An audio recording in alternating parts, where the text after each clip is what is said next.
नमस्कार। पिछले वीडियो में हम लोगों ने चंपारण सत्याग्रह के बारे में, चंपारण सत्याग्रह की सफलता के बारे में, महात्मा गांधी जी की नीतियों की सफलता के बारे में विस्तार से अध्ययन करने की कोशिश की थी।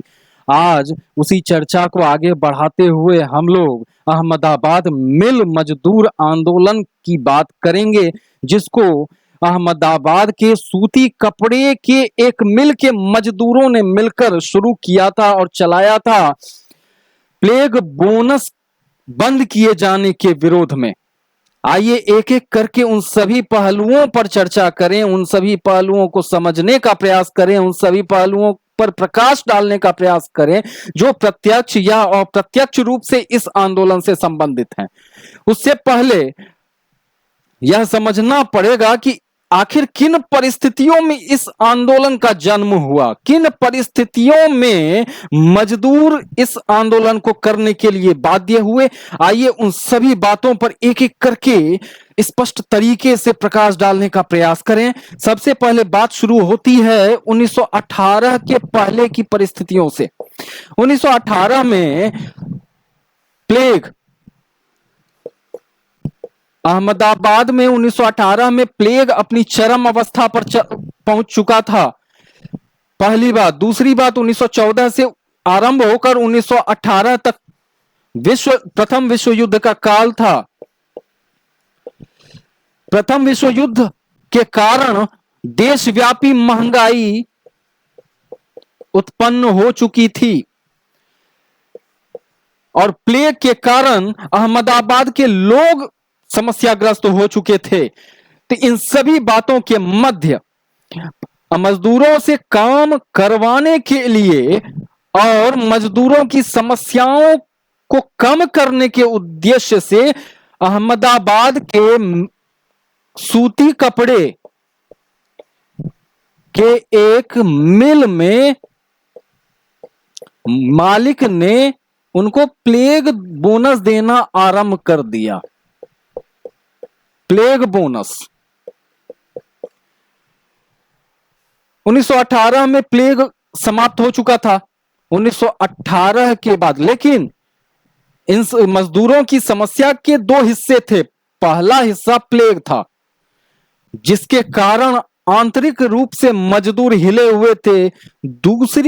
दूसरा हिस्सा प्रथम विश्व युद्ध के कारण उत्पन्न महंगाई थी, जो कहीं न कहीं मजदूरों को ज्यादा परेशान कर रही थी। प्लेग तो समाप्त हो गया, यानी कि एक हिस्सा तो समाप्त हो गया, लेकिन प्रथम विश्व युद्ध के दौरान उत्पन्न महंगाई समाप्त नहीं हुई। इसी बीच कॉटन टेक्सटाइल मिल के मालिक ने प्लेग बोनस बंद करने की घोषणा कर दी, जिसका मजदूरों ने विरोध किया। चंपारण सत्याग्रह से भारतीय जनमानस में गांधी जी की नीतियों के प्रति विश्वास जाग चुका था और चंपारण सत्याग्रह की सफलता के बाद गांधी जी ऑलरेडी अहमदाबाद के साबरमती आश्रम में आ चुके थे। तो चंपारण सत्याग्रह की सफलता से प्रभावित वहां के मजदूर गांधी जी के पास पहुंचे और गांधी जी से निवेदन किया कि आप इस आंदोलन में हमें समर्थन दें, हम आपके दिशा निर्देश पर इस आंदोलन को चलाना चाहते हैं।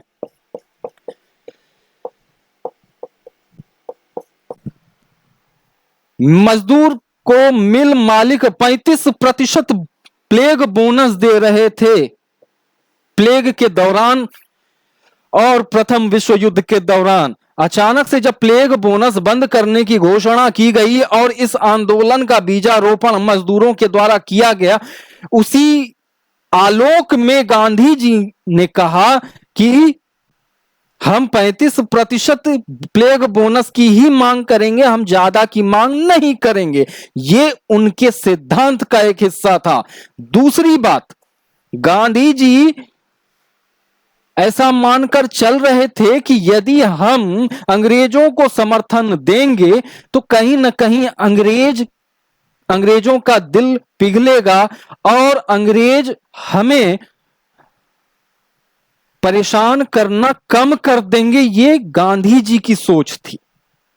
गांधी जी ने इसी सोच को आगे बढ़ाते हुए दूसरी शर्त रखी कि हम यदि इस 35% प्लेग बोनस की बात नहीं मानी गई तब हम न्यायाधिकरण की तरफ बढ़ेंगे, यानी कि न्यायालय का दरवाजा खटखटाएंगे।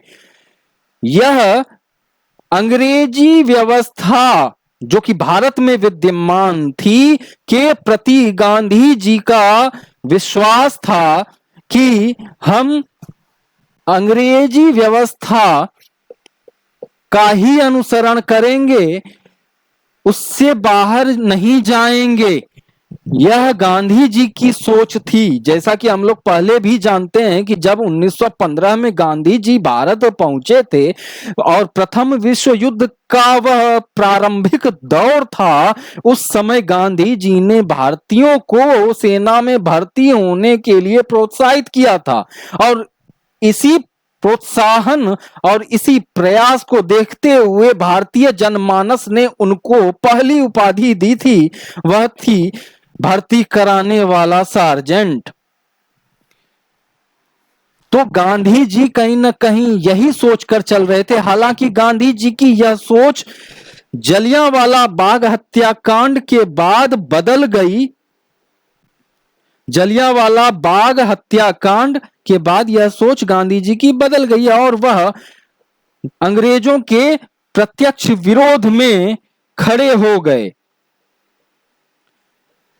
खैर, जब हम लोग रॉलेट एक्ट, जलियांवाला बाग हत्याकांड, खिलाफत आंदोलन और असहयोग आंदोलन जो एक सीरीज में है, एक दूसरे से इंटर रिलेटेड है, उस समय जब हम लोग पढ़ेंगे तब इस चीज को समझने का प्रयास करेंगे कि किस प्रकार गांधी जी की सोच बदली थी। खैर, मजदूरों के निवेदन पर गांधी जी इस आंदोलन में कूद पड़े और मजदूरों के सहयोग में कॉटन टेक्सटाइल मिल के परिसर में पहुंचे। भारत में गांधी जी के द्वारा भूख हड़ताल पर पहली बार बैठा गया था। अर्थात भारत में गांधी जी ने पहली बार भूख हड़ताल की थी।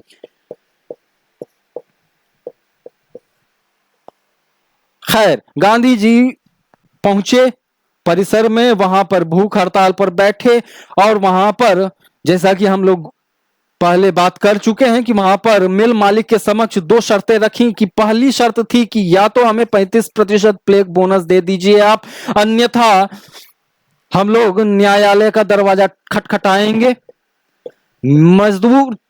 मजदूरों की बात मिल मालिकों ने नहीं मानी और सभी लोग न्यायालय चले गए। न्यायालय ने यह निर्णय दिया कि जो 35% प्लेग बोनस दिया जा रहा था उसको जारी रखा जाए। अब मिल मालिक मजबूर हो गए थे कि 35% प्लेग बोनस उनको देना ही पड़ेगा। इस प्रकार गांधी जी की यह भारत में दूसरी सफलता थी। पहली सफलता चंपारण सत्याग्रह थी, दूसरी सफलता अहमदाबाद के मिल आंदोलन में चलाए गए आंदोलन की सफलता थी। और इन सबसे बड़ी बात, गांधी जी के प्रति जो विश्वास की भावना जनमानस में पनप रही थी और पनप चुकी थी, उसको एक मजबूत आधार इस आंदोलन ने दे दिया। इस प्रकार भी यह इस आंदोलन का महत्व बढ़ जाता है। चौथी बात, गांधी जी पहली बार भूख हड़ताल पर जिस आंदोलन में बैठे थे वह यही आंदोलन था, अहमदाबाद का मिल आंदोलन। अगले अध्याय में कुछ नया सीखने का हम लोग प्रयास करेंगे, कुछ नई बातों को समझने का प्रयास करेंगे। तब तक के लिए जय हिंद।